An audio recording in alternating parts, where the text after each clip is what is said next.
10 days holiday എന്ന് പറഞ്ഞിട്ട് കാര്യമില്ല. നമുക്ക് എന്നും പണി തന്നെ. രാവിലെ ഭഗവാന് വിളക്ക് കൊളുത്തി ഭഗവാന്റെ പാട്ട് വെച്ചിട്ട് ഞാൻ അടുക്കളയിൽ കയറി ആദ്യം മെഴുക്ക് വരട്ടി പിന്നെ കിഴങ്ങ് പുഴുങ്ങാൻ വെച്ചിട്ടുണ്ടായിരുന്നു കേട്ടോ.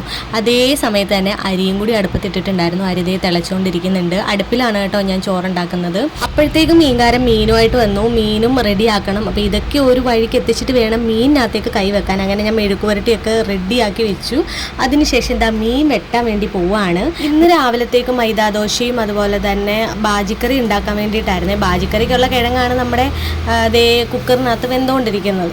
അപ്പോൾ അങ്ങനെ എല്ലാം റെഡിയാക്കി മീനും വെട്ടി മീൻ കറിയും വെച്ചു, മീൻ വറക്കുകയും ചെയ്തു, ദോശ ഉണ്ടാക്കി, ദോശയ്ക്ക് കറി ഉണ്ടാക്കി, ചോറും ഉണ്ടാക്കി, അങ്ങനെ എല്ലാ കറികളും സെറ്റായി കേട്ടോ. ഇനി കുറച്ച് ക്ലീനിങ് പരിപാടിയും കൂടി ഉണ്ട്. അപ്പം ഇതെല്ലാം കഴിഞ്ഞിട്ട് വേണം ഇനി ഷോപ്പിലേക്ക് പോകാൻ. ബാക്കി കലാപരിപാടികൾ അവിടെ ചെന്നിട്ടാണ്. നമ്മൾ ചെയ്യേണ്ട ജോലി നമ്മൾ തന്നെ ചെയ്ത് തീർക്കുന്നതാണ് ഏറ്റവും നല്ലത്. അല്ലെങ്കിൽ നമുക്ക് വേണ്ടി ചെയ്ത് തന്നവർ പിന്നീട് ഒരിക്കൽ ആ കണക്കൊക്കെ പറയുമ്പം അത് നമുക്ക് താങ്ങാൻ പറ്റത്തില്ല.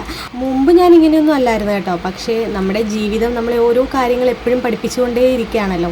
അങ്ങനെ എൻ്റെ ജീവിതത്തിൽ നിന്ന് ഞാൻ കുറേ പാഠങ്ങൾ പഠിച്ചു. അതിലൊന്നാണ് ദാദിത്. മറ്റുള്ളവരെ ആശ്രയിക്കാതെ മാക്സിമം നമ്മുടെ കാര്യങ്ങൾ നമ്മൾ തന്നെ ചെയ്യാൻ ശ്രമിക്കുക എന്നുള്ളത്. അങ്ങനെ കഥ പറഞ്ഞിരുന്ന സമയം പോയതറിഞ്ഞില്ല. നമ്മുടെ കറി വെന്തു. പൂച്ച തട്ടാതിരിക്കാനാണ് കഞ്ഞിവെള്ളത്തിൻ്റെ വെയിറ്റ് മോളി വെച്ചേക്കുന്നത്. പിന്നെ ദാ മീൻ വറുത്തു, മെഴുക്കുരട്ടി വെച്ചു, ഒരു മുളക് ചമ്മന്തിയും കൂടി വെച്ചു. അപ്പോൾ ഇന്നത്തെ ഫുഡ് ഇത്രയാണ്. അപ്പോൾ അടുത്ത വീഡിയോയിൽ കാണാം. അതുവരെ എല്ലാവർക്കും ടാറ്റാ.